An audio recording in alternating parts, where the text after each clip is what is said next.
Hey, everybody, welcome back. Everybody knows how much I love to play poker, okay? And I talk about it a lot, but I'm certainly not a professional. But I have brought in one of the best professionals that there is on the planet right now. His name is Faraz Jaka, and he has his own teaching school that we're going to talk about here in a little bit.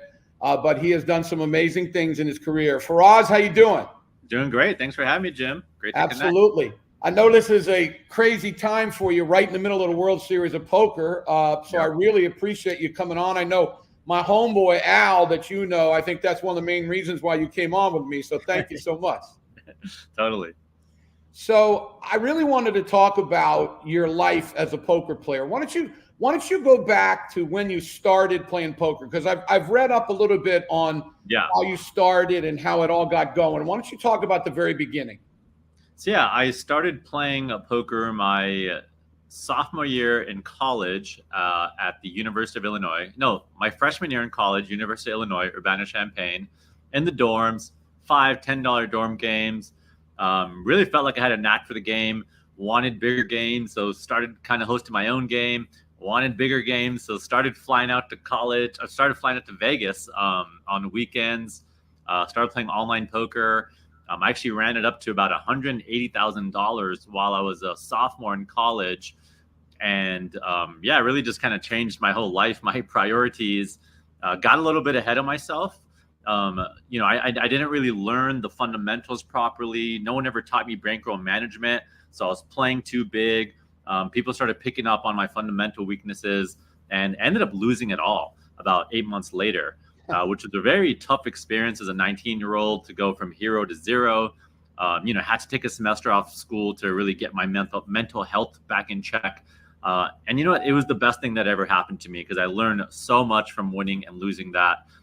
Came back around, learned the fundamentals, learned bankroll management, did it the right way, got into MTTs and, started having some big scores and really never looked back. I'm 38 years old now, so played about 18 years. And that's what I've done for a living.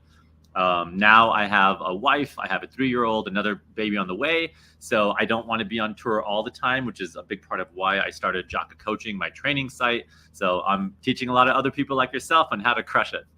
Yeah, we're going to talk a lot about the training site. But first of all, I got to ask you this. How did your parents feel? I look at some of these guys that went to MIT and all these other smart like you and stuff, and then they just quit college and go play poker. What'd your parents think about that? So first of all, I definitely finished college, and that was definitely due to pressure from parents. And I'm glad because I think there's something important to being able to start and finish something and just kind of go through that process. Learn a lot of life schools in college. My parents were definitely not a fan. They're from Pakistan, more conservative. And, at some point, my father started, seeing my spreadsheets, hearing me talk about ROI. And I think he just saw that I was treating it as a business and wasn't just, a degenerate gambler. So, and there are a lot of pitfalls, getting into the poker scene. And it's kind of like the human jungle. But the way I see it, it's like letting your kids go out and play. You got to kind of let them fall down, get hurt. And that's how they learn. And obviously you want to be there to guide them. So, I fell down and got hurt. I got depressed, lost all my money and had to come back from that. But that made me so much stronger. So, now they're so supportive. It took some time at the beginning. And I think they were right to be concerned because a lot of people do go down the wrong path. Yeah, I know. There's a bunch of dudes around here in Oklahoma, young guys that were like 20, 22 years old that tried to become poker players, professional poker players. And I bet you 90% of them are not doing it anymore. It's not easy, is it, for us? No, and you know what, Jim? I will say this. A lot of the people that I'm coaching they have a business, they have a family, maybe they're semi-retired. And I do find that these are the happiest people in poker. It's not to say pros can't be happy, but it is a grind for a lot of them. Whereas people who've made their money somewhere else and now have the luxury to play as a competitive hobby, they tend to be the happiest. Yeah. Talking to Faraz Jaka, professional poker player. He's won well over $7 million in his career. I'm sure there's some that we don't know about too, because when they put all that in there, they don't add the online, do they, Faraz? That's not on there. Yeah, it's about 7 live and about 5 online. So so it's over 12 million. I want to let everybody know that. That's impressive. Now, you live. Congratulations, by the way, on having another little youngster. Do you live in the Denver area? Is that correct? Boulder. Yeah. Boulder, Colorado. Okay, Boulder. Did you purposely, was this a deal with your wife? Oh, I don't want to live in Vegas. What brought you there? Not at all. My wife is a vagabonder.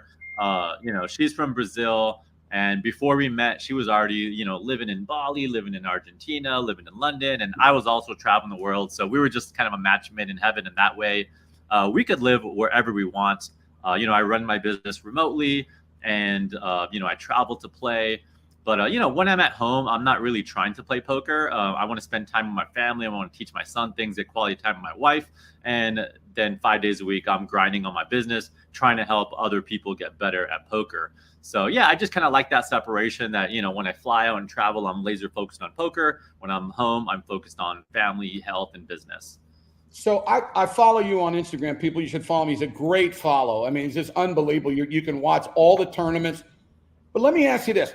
I watch you after you get a bad beat, and then I don't know how long after you do it, but then you do it right away. So when you get a bad beat in a big tournament, you don't get upset at all? Because my wife is sitting over there. She'll tell you I got a temper, but I've gotten a lot better as I've gone along. So you don't get upset about any of that stuff anymore? So in general, no. I mean, I am human. There's times where maybe I would get a little upset, but generally, no. I have a pretty calm temperament, especially when it comes to poker. And there's a couple things. So first of all, a lot of times you're going to do the right thing and you're still going to get knocked out. That's just the nature of tournaments and how it works. And you need to embrace that. So you got to really fall into, focusing on the process and the strategy. And you really need a community of people to bounce those things off of, or know the right tools of how to check if you did the right thing. If you did the right thing and you got knocked out, then that just means you got to keep doing that, and eventually the wins will come. It's like, let's say you're a stock trader or investor in startups. You're not going to hit every single one, but that doesn't mean they're all bad investments. It just means there's a very high risk versus reward ratio. So I analyze and say, did I play the hand well? If so, I move on. If I didn't, then what can I learn from this? Because as long as I learn, then it's a win, right? You either win or you learn, and you just got to embrace that. See, I could not be a professional poker player because I just made an unbelievable run in the World Series of Poker's senior event. I finished 22nd out of almost 8,000, and I had 2 horrible beats for huge hands. But all through the tournament, I got lucky as can be. But I think of the bad ones, you know what I'm saying? And I forget about the real lucky ones, Your memory works better at higher states of emotion. So you naturally are going to remember those moments and not remember the little subtle, wins you're having along the way. Right. Last year, talking to Faraz Jaka, professional poker player. Last year, you won your very first bracelet, which is amazing because you've been close many times. You've done unbelievable on the WPT. Yeah, but tell me how it felt. I know you didn't get to express it as much. Like, how did it feel when you talked to your wife, not to the people on Instagram? How was that? What was that feeling like? That was amazing. I mean, I called my wife right away when I was right there at the final table. What was really cool and special about it is all my students were there in the crowd railing me on. And, it was really cool to kind of show them how it's done and let them be part of the experience on the breaks, like see how I'm dealing with it, how I'm adapting, how I'm spending my breaks. That was really special.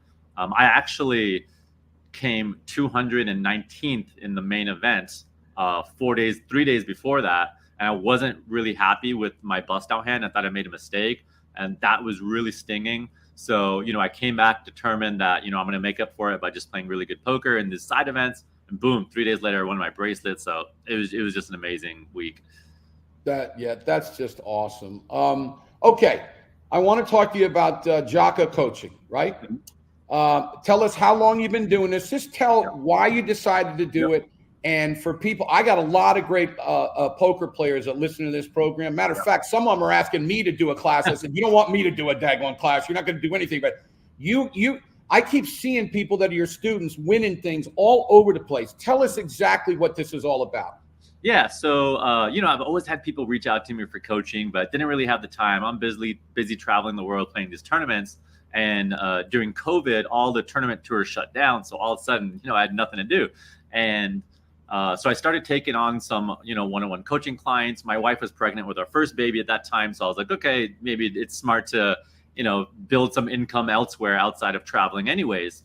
So I started coaching people during COVID. I ended up coaching 120 people over the course of a year and a half. And just seeing their transformations was really unbelievable. And I had a lot more people who wanted to join, and I was at capacity, or some of them wanted a lower pricing. So then I turned it into group coaching so that I could coach hundreds of people.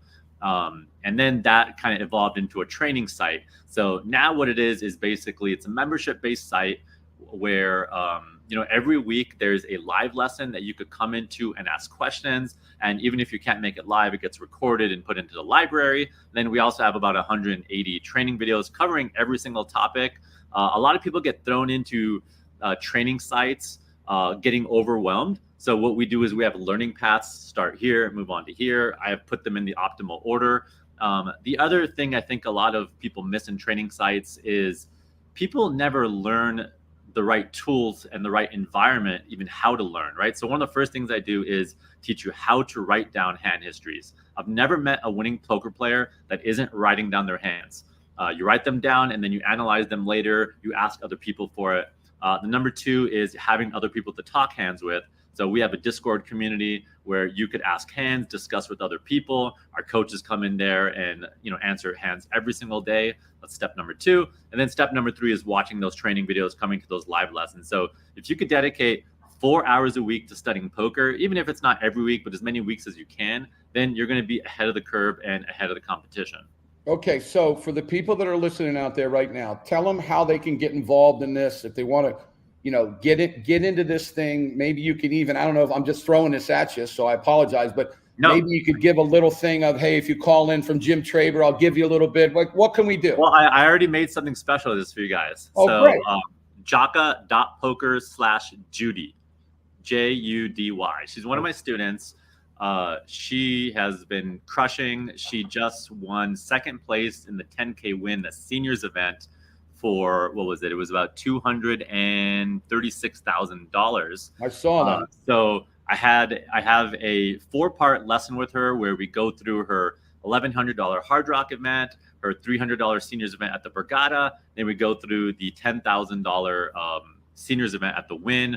So it's a 4-part series, and you could watch the 2 parts for free if you go to jaka.poker/Judy. That's Judy. So you go there right now, start watching that videos, and you'll see what are the plays she's doing. We analyze everything together. She goes through, how she prepares, how she studies, what are the videos on the site that she found most helpful, and you can really follow her blueprint.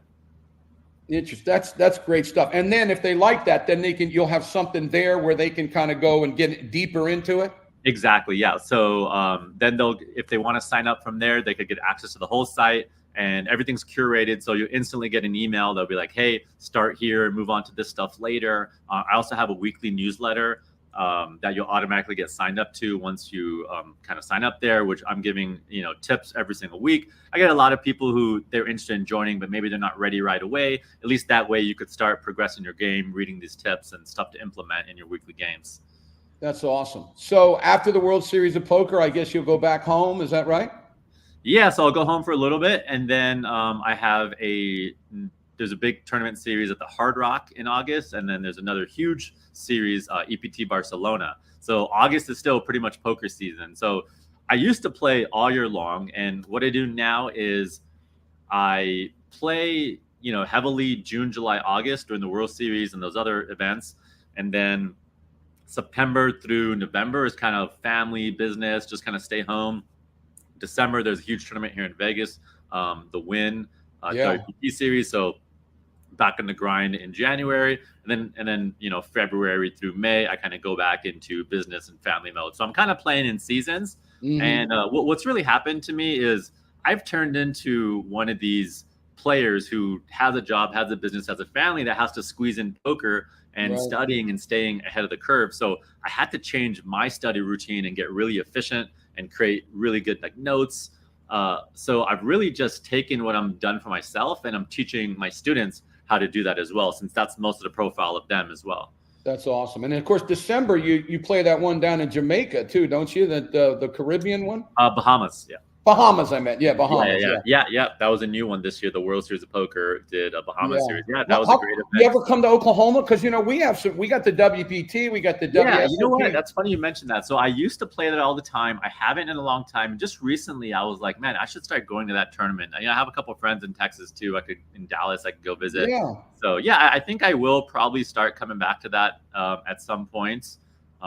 So yeah, that's on the radar. I'll tell you this: if you came there, we could help arrange probably to get some people that are going to be there to come. You have these little lessons where you get together and meet your people. Yeah. Like in Vegas, we could do one of those down there in Choctaw. Okay, so let's do this. If I come out to Choctaw, I'm definitely down to do a meetup. We'll get your people, get my people together, and also.